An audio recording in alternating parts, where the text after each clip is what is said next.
A'udzubillahi minasyaitonirrajim. Bismillahirrahmanirrahim. Robbi a'udzubika min hamazati sayatin wa a'udzubika robbi ayahdurun. Robbi shrahli sodri wa yassirli amri wahlul 'uqdatam min lisani yafqahu qauli. Assalamualaikum warahmatullahi wabarakatuh. Salam sejahtera untuk kita semua. Rahayu, namaste, om swastiastu, namo buddhaya. Salam kebajikan dan sehat untuk kita semua.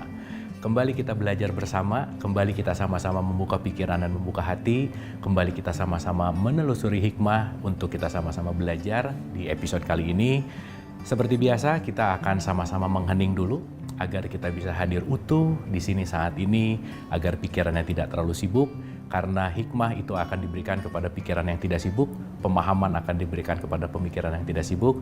Oleh karena itu, mari kita menghening sejenak.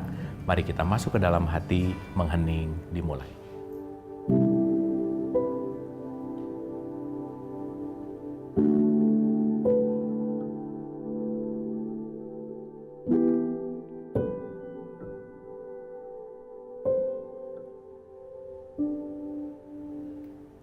Selesai, terima kasih. Mudah-mudahan sudah hadir utuh di sini dan siap untuk belajar.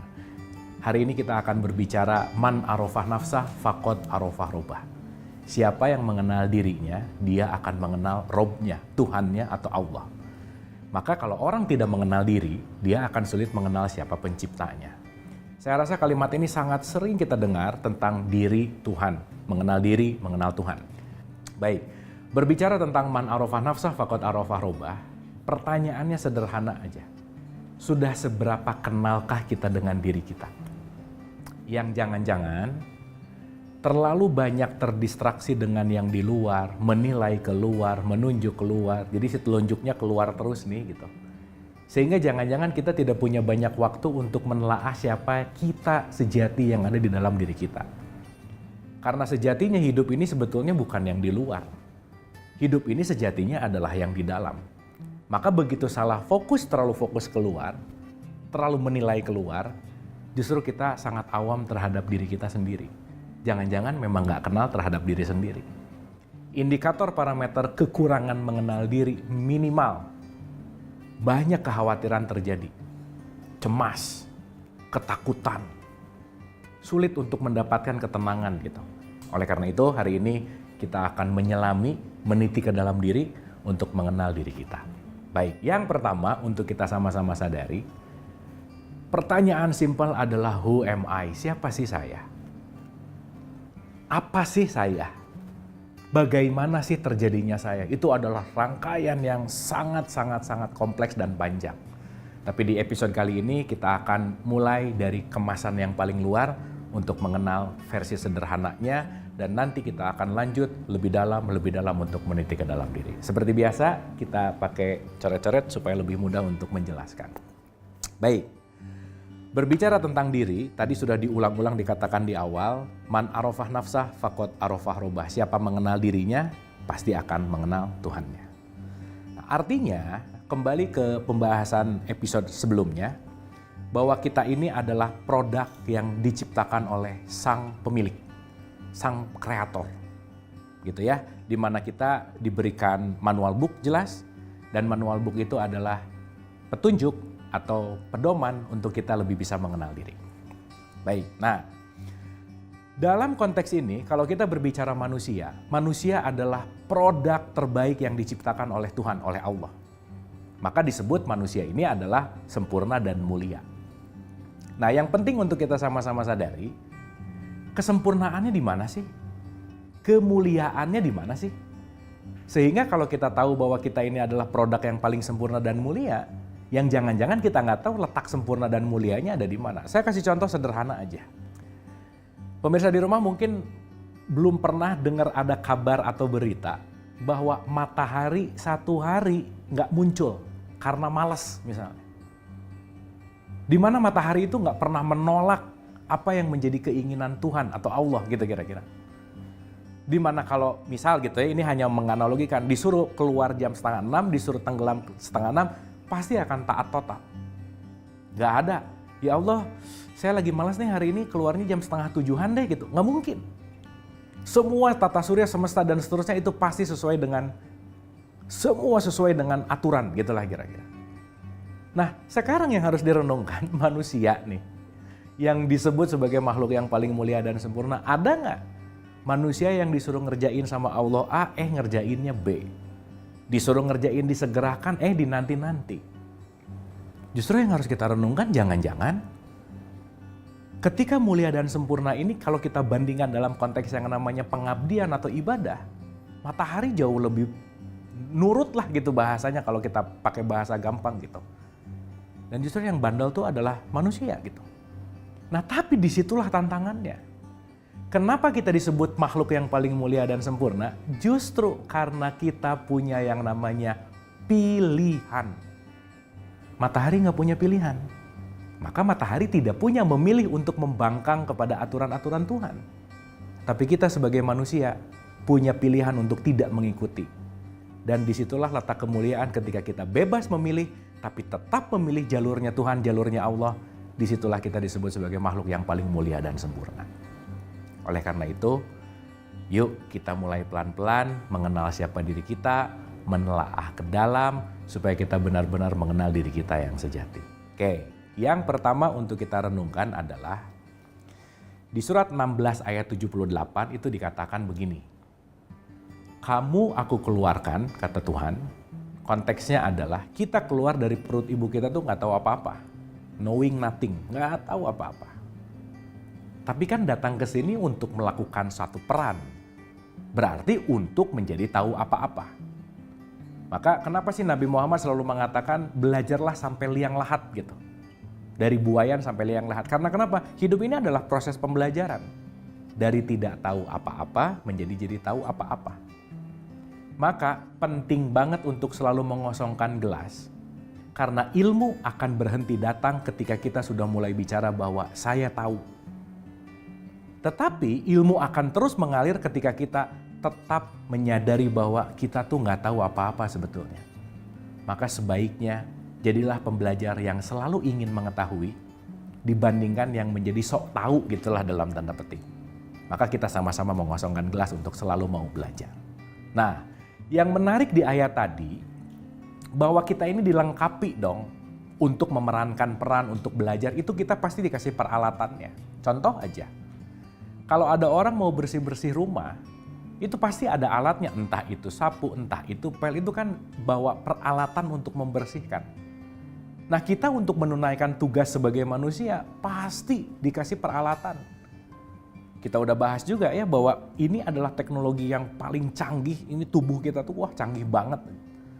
Dan ini adalah tool sebetulnya, ini adalah alat. Yang penting untuk kita sadari sekarang adalah yuk kita mulai mengenali peralatan apa sih yang diberikan sama Allah, sama Tuhan kepada kita untuk menunaikan tugas kita. Oke, saya lanjut dulu ayatnya, dikatakan begini. Kamu keluar dari perut ibumu, kamu nggak tahu apa-apa. Tetapi aku memberikan kamu, gitu ya kira-kira bahasanya. Kita semua diberikan, ya ini kalau dalam konteks manusia gitu, saya bagi dua dulu ya, nanti kita akan mengerti. Kita akan memahami diri sebagai nomor satu disebut dengan yang namanya hardware, perangkat keras. Kita tahu, komputer tidak mungkin bisa kita gunakan kalau dia cuma ada perangkat kerasnya, dia perlu perangkat lunak. Maka disebut juga dengan yang namanya software. Maka ada hardware yang tertampak, ada software yang terasa nanti. Ada jasmani, ada ruhani. Ya, setidaknya kita paham dulu nih. At least kita ngerti bahwa kita punya hardware, kita punya software. Yang bahaya, hardware-nya update, software-nya nggak update. Crash tuh pasti. Jadi kalau kita nggak pakai operating system yang terbaru, itu akan susah terhadap aplikasi-aplikasi baru gitu. Maka lagi-lagi, jangan-jangan ketika sekarang kita lagi sulit menghadapi kehidupan, software-nya jarang diupdate gitu kira-kira. Dimana nanti itu akan berkaitan dengan updating kesadaran rohani gitu. Nah mudah-mudahan program-program ini, acara kita ini salah satu tempat update sistem untuk rohani kita. Yang mudah-mudahan software kita selalu terupdate dan kita sama-sama belajar. Sekarang kita lanjut. Di surat 16 ayat 78 tadi dikatakan, kita dikeluarkan nggak tahu apa-apa, tetapi kita dikasih alat. Saya sering menyebutkannya namanya adalah PPH, supaya gampang diingat, disingkat. Apa itu PPH? pendengaran, penglihatan, hati, akal, pikiran. Oke, berarti konteksnya software kita ini adalah pendengaran, penglihatan, hati, akal, pikiran. Tolong bedakan pendengaran dan kuping, penglihatan dan mata, beda. Kenapa? Kuping ini hardware-nya. Karena ada orang yang punya kuping, tapi dia sulit untuk mendengar, nggak mau nurut misalkan. Ada orang punya mata, tetapi matanya tidak dipergunakan dalam tanda petik. Maka nanti ada satu ayat yang sangat luar biasa menghentak gitu ya, membuka kesadaran kita tentang siapa diri kita. Di mana dikatakan di surat 7179 bahwa kamu udah aku kasih hati, kamu udah aku kasih telinga, pendengaran dan mata penglihatan dan seterusnya. Tetapi tidak dipergunakan, tidak disyukuri. Terus apa bedanya dengan binatang ternak? Jadi ternyata boleh jadi fisiknya seperti orang, tapi levelnya bisa jadi masih lebih dalam konteks yang namanya seperti binatang. Karena kenapa? Tidak menggunakan pendengaran, penglihatan, hati sesuai dengan apa yang sudah didesain gitu kira-kira. Nah, oleh karena itu penting sekali untuk menyadari tentang pendengaran, penglihatan, dan hati kita. Karena ini yang akan menjadi software kita. Oke. Apa sih tujuannya dikasih pendengaran, penglihatan, hati? Ayat itu melanjutkan. Agar kamu bersyukur. Ya, garis bawah nih. Agar kamu bersyukur. Jadi ternyata syukur itu konteksnya bukan pada hardware, bukan pada materi, tetapi ternyata pada softwarenya. Ternyata pada imaterinya, pada ruhaninya. Saya kasih contoh sederhana. Betapa boleh jadi kita sangat lalai sekali bersyukur terhadap pendengaran, penglihatan, dan hati. Hari ini ada orang mukanya cemberut, bad mood karena mungkin dia lagi nggak punya duit misalnya. Tapi dia lupa. Kalau kita mau translasi gitu ya, dalam artian translate atau mengkarensikan gitu. Berapa sih harganya pendengaran kita, penglihatan kita, hati, akal, pikiran kita dari ujung rambut sampai ujung kaki? Ini harganya nggak ada batasannya. Kita ini membawa investasi yang kalau mau disebutin miliar atau triliun mungkin nggak ada nilainya. Ini investasi mahal banget tubuh ini sebetulnya. Tapi kadang-kadang kita suka lupa untuk menyadari gitu. Contoh aja, misal ada orang yang hobinya nonton. Ada orang yang hobinya lihat film lah gitu kira-kira. Tiba-tiba dia dapat kuis, di mana kuisnya dapat TV, dapat sound system.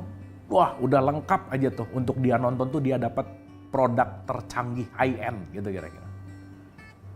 Dan pemirsa di rumah juga kalau mendapatkan sesuatu misalkan gratis gitu ya, kalau hadiah atau apa, itu pasti pertama kali selalu bilang, Alhamdulillah.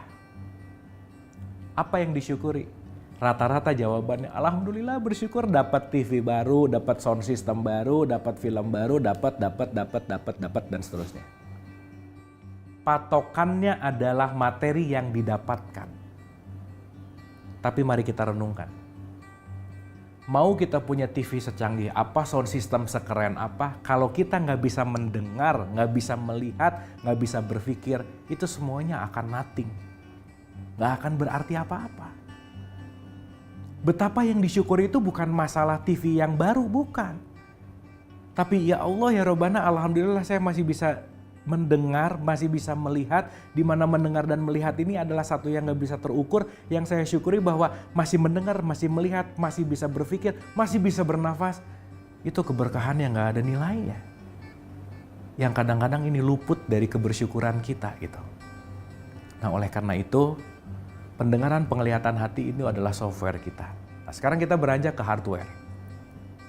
Hardware kita ini ada 4 poin dan ini merujuk kepada Quran.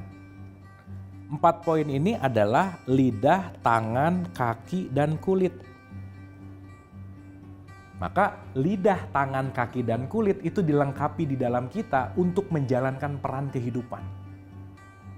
Maka nanti kalau kita jumlah, ini ada 7 poin penting dalam software dan hardware yang penting untuk kita jaga. Bahasa gampangnya, jaga 7 item ini dalam hidup, aman aja hidupnya gitu kira-kira. Contoh, mungkin masih ingat statement bahwa we are what we eat. kita ini apa yang kita makan. Tapi makan di sini bukan masalah makanan fisik hari-hari yang kita makan, bukan. Informasi adalah makanan kita. Pertemanan adalah makanan kita, lingkungan adalah makanan kita. Maka semua yang masuk ke kita akan menjadikan siapa diri kita. Berarti kan kita harus pandai-pandai ini terhadap pendengaran nih. Memasukkan informasi yang baik, melihat informasi yang baik, memikirkan sesuatu yang baik. Itu adalah tatanan-tatanan di mana kita penting menggunakan kesadaran. Karena kenapa? Kalau kita tidak punya dalam tanda petik kewaspadaan, itu semua bisa masuk tuh. Maka penting banget untuk kita menyadari dan bersyukur terhadap pendengaran kita, penglihatan kita, hati, akal, pikiran kita, lidah, tangan, kaki, dan kulit, di mana semuanya hanya ditujukan untuk bersyukur. Clear ya? Jadi mudah-mudahan nih, yang sekarang lagi bete lah, atau lagi ngerasa down, atau lagi ngerasa nggak enak dan seterusnya, at least sekarang kita masih bisa mensyukuri bahwa ya Allah terima kasih saya masih bisa mendengar. Ini tuh berkah banget gitu. Artinya apa? Jangan melupakan software sama hardware yang sudah diberikan sebagai perlengkapan ke kita. Di mana perlengkapan inilah yang akan menjadi alat untuk perjalanan kita menuju pulang. Itu poin pentingnya. Nah sekarang, mari kita mulai renungkan terhadap fungsi-fungsinya. Oke, kembali kepada we are what we eat. Kalau kita berbicara bahwa ini semua untuk bersyukur, berarti harus ada pengingat supaya kita tetap bersyukur. Kita sejatinya dikasih waker 5 kali sehari untuk selalu bersyukur. Makanya waker 5 hari sekali ini bentuknya dalam bentuk azan, panggilan sholat wajib 5 waktu. Itulah tempat di mana kita untuk selalu bisa pause dari kesibukan, hening dari kesibukan, menjauh dulu dari kesibukan, untuk kita bisa selalu bersyukur terhadap apa yang telah diberikan. Gitu kira-kira. Maka kalau kita renungkan lebih dalam lagi, contoh aja sederhana. Ini ada pertanyaan simpel nih. Dalam tradisi Islam, kenapa kalau orang sholat harus wudhu dulu? Balik lagi ya, sholat bisa dilakukan hanya sekedar ritual, wudhu hanya dilakukan sekedar ritual, tetapi balik lagi, tidak mendalami konteks kesadaran spiritualnya. Tidak mendalami pemaknaan hikmahnya, tidak mendalami pemaknaan apa sih maksud dari ini semua. Karena itu nanti hanya jadi olahraga gitu misalkan. Simpel aja, ini hal-hal sehari-hari yang kita lakukan. Apa sih fungsi wudhu? Dan kenapa wudhu disimpan sebelum sholat gitu? Jawabannya akan banyak. Tentu saja jawaban paling utama yaitu adalah syarat sholat, betul. Tapi mari kita mengacu ke surat 5 ayat 6. Di mana dikatakan, fungsi dari wudhu itu adalah bagaimana kita untuk selalu bersyukur. Contoh aja. Kenapa waktu kita wudhu, kok punggung gak dibasuh? Clear ya? Tapi ternyata yang dibasuh itu adalah berkaitan sama software dan hardware. Dan banyak yang berpikir bahwa kenapa sih wudhu untuk membersihkan? Membersihkan apa? Yang mana yang kita bersihkan gitu? Yang jangan-jangan kita tidak mengerti secara esensial fungsi dari ritual, sehingga ritual ini tidak mengajarkan kita, tidak mengajak kita menuju kepada kesadaran yang lebih baik. Ya, kita balik lagi nih. Banyak jawaban untuk menjadi lebih bersih. Pertanyaannya simpel aja. Kalau ngomong bersih cuman urusan fisik, jasmania, mandi sama wudhu lebih bersih mana kira-kira? Mandi lah jelas. Tapi kenapa udah mandi kalau mau sholat tetap harus wudhu? Oh, berarti mulai harus kita sadari. Ritual wudhu bukan hanya berbicara tentang konteks yang namanya fisik, tetapi ini berkaitan sama non-fisik, sama softwarenya. Maka yang dibasuh ketika kita wudhu, 7 item software dan hardware yang tadi kita bahas, pendengaran, penglihatan, hati, akal, pikiran, lidah, tangan, kaki, kulit, semuanya dicek and recheck. Contoh sederhana. Maaf sekali nih. Kenapa sih di surat 17 ayat 36 di Quran mengatakan janganlah kamu mengerjakan kalau kamu nggak tahu ilmunya. Maka pengetahuan ilmu penting banget untuk kesadaran fundamental kita mengerjakan satu ritual supaya ritualnya itu berdampak kepada kesadaran spiritual sekali lagi. Nah, contoh aja misalkan. Bukankah ketika wudhu kita lagi diingatkan bahwa jangan lupa bersyukur ya. Itu udah dikasih pendengaran, penglihatan, hati, lidah, tangan, kaki, kulit. Maka yang dibasuh adalah 7 item ini. Bangun pagi meeting sibuk ke kanan ke kiri lah dengan pekerjaan. Tapi begitu zuhur kan ada reminder tuh. Allahu Akbar, Allahu Akbar. That's it. Pengingat. Apa yang harus saya ingat? Ingat dulu nih, tools yang dikasih ke kita. Apa yang diberikan ke kita digunakan untuk apa? Maka buka air, dicek tangan. Di situ kan seharusnya ada satu perenungan. Ya Allah ya Rabbana, jangan lupa nih. Suatu saat nanti tangan ini yang akan mencatat semua perilaku saya, yang akan menghisap diri saya, yang akan menjadi pencatatan amal baik dan buruk saya. Dari subuh ke zuhur tadi tangan saya dipakai apa aja ya? Dari subuh ke zuhur tadi mata saya dipakai ngelihat apa aja, ngomongan mulut, lidah saya dipakai ngomong apa aja, banyak yang menyakitkankah, banyak yang menyenangkankah, langkah, semua dicek and recheck bahwa ini semua digunakan ke arah mana gitu kira-kira. Artinya, wudhu itu kan bukan masalah membersihkan fisik, no. Maka maaf banget kalau dalam tradisi fikih misalkan, maaf buang air kecil kan membatalkan wudhu, betul. Dalam konteks misalkan kena juga sama lawan jenis juga membatalkan wudhu, betul. Tetapi hal yang lebih esensial adalah, kalau ada statement bahwa orang yang menjaga wudhu artinya apa? Orang yang menjaga ucapannya tetap menyenangkan untuk orang lain. Orang yang menjaga perilaku tangannya bermanfaat untuk orang lain. Dan disitulah penting untuk kita sama-sama sadari bahwa ini berkaitan dengan software kita gitu. Maka kenapa pentingnya wudhu itu adalah untuk memperbaiki atau untuk merimain software kita supaya softwarenya selalu terupdate dan selalu lebih baik. Oleh karena itu di episode kali ini setidaknya kita ngerti dulu bahwa kita ini ada hardware, ada software yang masing-masing nanti kita akan tahu harus diberikan nutrisi. Maka mari kita selalu bersyukur terhadap software dan hardware yang diberikan Allah kepada kita. Karena pada akhirnya ini semua diberikan untuk bagaimana selalu bersyukur menjadi alat untuk kita bisa pulang. Mudah-mudahan kita selalu bersyukur terhadap apa pemberian Allah kepada kita. Dan kita selalu siap untuk kembali pulang dalam keadaan husnul khotimah. Terima kasih, semoga bermanfaat. Mohon maaf lahir dan batin. Wabillahi taufiq wal hidayah. Assalamualaikum warahmatullahi wabarakatuh.